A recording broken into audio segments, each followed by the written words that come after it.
साथियों, इस वीडियो में जानने का प्रयास करते हैं कि किस प्रकार से एनपीएस, यूपीएस और ओपीएस में किस प्रकार से अंतर पाया जाता है और किस प्रकार से कौन सी स्कीम आपके फ़ायदेमंद होती है और किस में आपको रहना चाहिए, आपको स्विच करना चाहिए या नहीं करना चाहिए। एनपीएस से यूपीएस के अंदर स्विच करना चाहिए या नहीं करना चाहिए, आप खुद इसको ये वीडियो देखने के बाद आप तय करेंगे और इसको देखने के बाद आपको समझ में आ जाएगा कि आप किस में आपको ज़्यादा फ़ायदे हैं।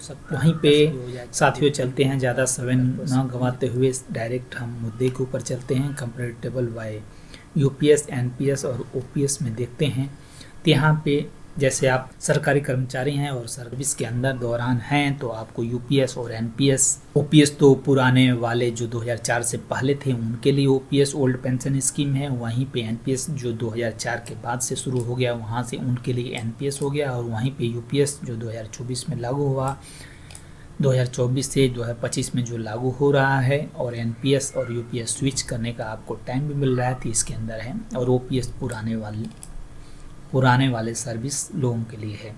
वहीं पे सपोज करें आप रिटायर के समय अगर आपकी पे 90,000 हो जाती है बेसिक पे, यानी आज से 10 वर्ष या 15 वर्ष या 20 वर्ष बाद मान के चलिए, अगर आपकी किसी की कम भी हो सकती है, किसी की ज़्यादा भी हो सकती है, यानी 90,000 अगर बेसिक पे आपकी हो जाती है तो किस प्रकार से आपको पेंशन मिलेगा। तो यहाँ पे अगर आप बेसिक पे अगर आपको 90,000 हो जाती है, इसके ऊपर डीए आपको मिलता है। अगर इसमें 55% चल रहा है, अगर इसके हिसाब से देखा जाए तो डीए 55% के हिसाब से 49,500 हो जाता है, और यहीं पे तीनों में ये चीज़ लागू है। वहीं पे टोटल बेसिक पे और डीए को मिलाकर टोटल पे आपको मिलता है 1,39,500 रुपीज़। उस समय रिटायर के समय बात कर रहा हूँ, अभी की बात नहीं की जा रही है। वहीं पे बेसिक पेंशन आपको हो जाएगी, बेसिक पे का आपका 50% जो यूपीएस के अंदर है, और एनपीएस के अंदर ये पेंशन बेसिक पे के हिसाब से नहीं होगा, जो आपका मार्केट में कटौती होकर पैसा जाता है उसके ऊपर डिपेंड करेगा। वहीं पे ओपीएस में भी ये 45 बेसिक पे की हो जाती है।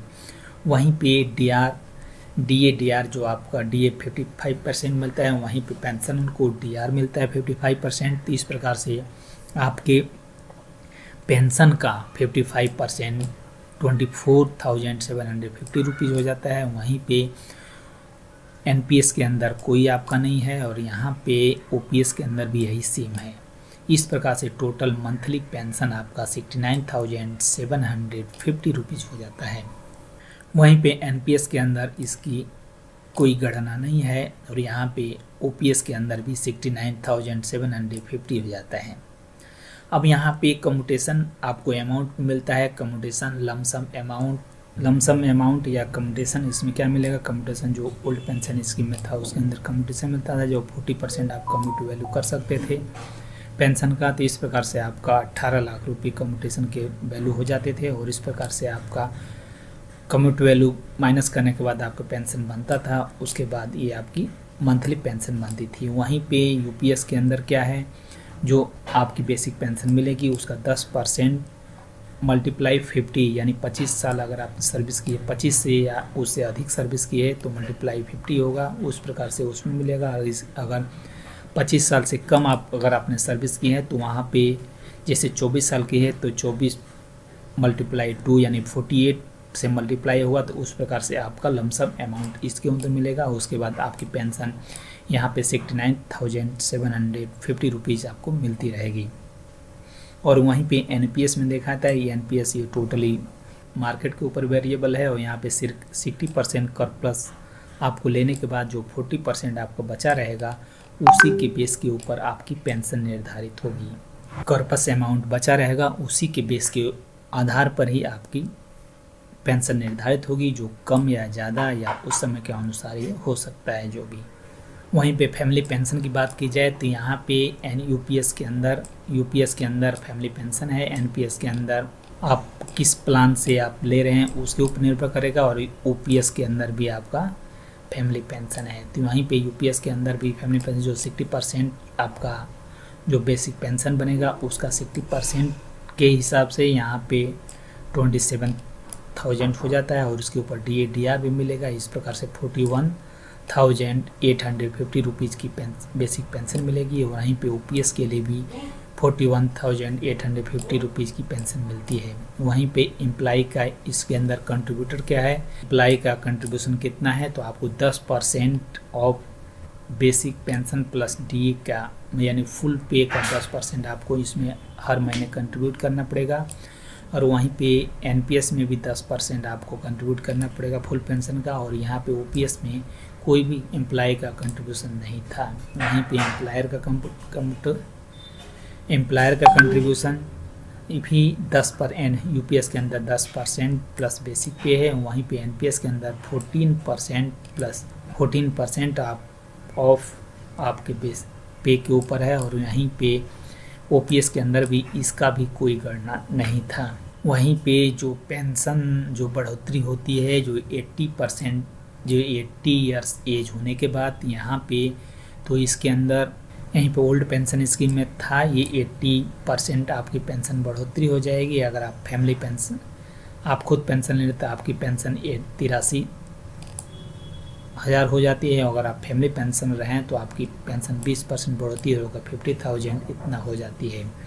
वहीं पे एनपीएस के अंदर ये कोई पेंशन की सुविधा नहीं थी, न इस प्रकार का कोई प्रावधान था। और वहीं पे यूपीएस के अंदर कोई इस प्रकार का कोई मैसेज नहीं है कि जो आपकी भी पेंशन बढ़ेगी या आपकी पेंशन जिस 45,000 था उतना ही रहेगी। और इसमें भी फैमिली पेंशन भी है। तो वहीं पे रिस्क फैक्टर की बात की जाए तो यहाँ पे रिस्क फैक्टर इसके अंदर यूपीएस के अंदर पार्शियली रिस्क फैक्टर है। यहाँ पे जैसे आपका जितने साल कंट्रीब्यूशन होता है उसी के हिसाब से आपको पेंशन निर्धारित की जाती है। मिनिमम 25 साल का होता है, उससे ऊपर भी करेंगे तो 50% आपकी पेंशन रहेगी। और अगर 25 से कम करते हैं तो उसी प्रकार से आपकी पेंशन भी कम होती जाएगी। और इस प्रकार से ये रिस्क थोड़ा कम है। वहीं पे ये एनपीएस के अंदर डिपेंड ऑन मार्केट के हिसाब से चलेगा। और इसमें ओपीएस के अंदर रिस्क फ्री है, कोई कितनी भी सर्विस रहे आपको 50% पेंशन इसमें मिलना अनिवार्य है और ना कोई कटौती है। वहीं पे ग्रेजुएटी का लाभ तीनों में ही आपको मिलेगा। वहीं पे अगर आप एनपीएस के अंदर हैं तो एनपीएस के अंदर आप ये भी कैलकुलेट कर सकते हैं किस प्रकार से आप इसके अंदर टोटल पैसा कितना मिलता है और किस प्रकार से आप इसमें लाभ प्राप्त कर सकते हैं। तो वहीं पे जैसे एम्प्लॉय कंट्रीब्यूटर होता है तो 7,000 यहाँ पे मैं मान लिया। और एम्प्लॉयर जो सरकार की तरफ से है वो 8,000 मान लिया है। सपोज करें इस समय आप एम्प्लॉय कंट्रीब्यूटर हर महीने आपको कंट्रीब्यूशन आपको देना है। तो इस प्रकार से इस महीने मान लीजिए आप 6,000 5,000 दे रहे हैं या 6,000 दे रहे हैं, इस महीने 5,000 दे रहे हैं या 6,000 दे रहे हैं। तो उसी प्रकार आने वाले समय में आप जैसे जैसे बेसिक पे पेंशन बढ़ती जाती है तो आपका कंट्रीब्यूशन भी 8,000 9,000 ऐसे हो जाएगा। तो इस प्रकार से हम इसका मिनिमम बीच वाला हिस्सा 7,000 मान लेते हैं कि नहीं 7,000 आपने एवरेज दिया है। उसी प्रकार गवर्नमेंट की तरफ से भी मान लिया जाता है कि गवर्नमेंट ने भी 8,000 एवरेज दिया है। 15,000 रुपये की टोटल मंथली कटौती आपकी हो जाती है। और इस प्रकार से एनुअल कंट्रीब्यूशन आपका 15 से 12 से मल्टीप्लाई कर देते हैं 1,80,000 आपको हो जाता है। इसी प्रकार सर्विस ड्यूरेशन अगर आप 25 साल है या 30 साल है तो 25 या 30 साल आप करेंगे तो टोटल 25 साल या 30 साल मान के चलते हैं कि मैक्सिमम आपने सर्विस की है तो 30 साल। तो यहाँ पे अगर मार्केट एज्यूम करते हैं कि 15% के कंपाउंड एनुअली के हिसाब से अगर मार्केट बढ़ा है आपको रिटर्न मिला है तो आपको किस प्रकार से रिटर्न मिलेगा। तो इस प्रकार से टोटल कर प्लस आपका एनपीएस में आफ्टर 30 ईयर्स आपको हो जाता है, आपका 30 ईयर हो जाता है 54 लाख हो जाता है। और इस प्रकार से टोटल एम्प्लाई का कंट्रीब्यूशन हो जाता है इसमें 25 लाख का। और वहीं पे गवर्नमेंट की तरफ से आपका 28,80,000 का कंट्रीब्यूशन हो जाता है, जो दोनों मिलाकर आपका 54 लाख हो जाता है।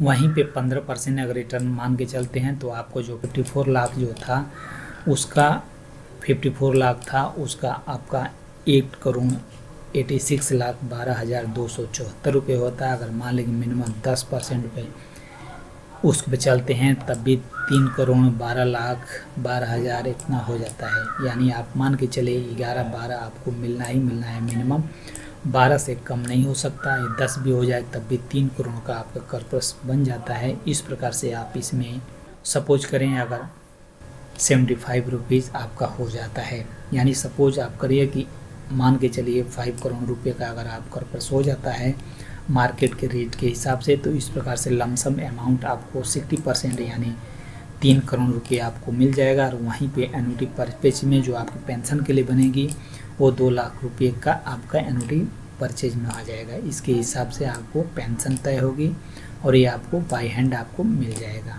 किस प्रकार से और इसके ऊपर आपका आगे इन्वेस्ट किस प्रकार से करते हैं, किस प्रकार से इस पर पेंशन प्राप्त करते हैं या नहीं करते हैं, ये आपके ऊपर जिम्मेदारी पड़ती है। वहीं पे अगर 3 करोड़ रुपये को अगर आप कहीं भी इन्वेस्ट कर देते हैं या नॉर्मल एफडी में डालते हैं या नॉर्मल MIS जैसे सुविधाओं में डाल देते हैं, तब भी आपकी मंथली पेंशन सुविधा में भी डाल देते हैं तब भी आपका पेंशन 1 लाख रुपये से कम नहीं होगा। ओके दोस्तों, धन्यवाद। इस प्रकार से आप चूज कर सकते हैं, आप इसमें कंफर्म कर सकते हैं कि किस प्रकार से आपको किस में लाभ है या नहीं है।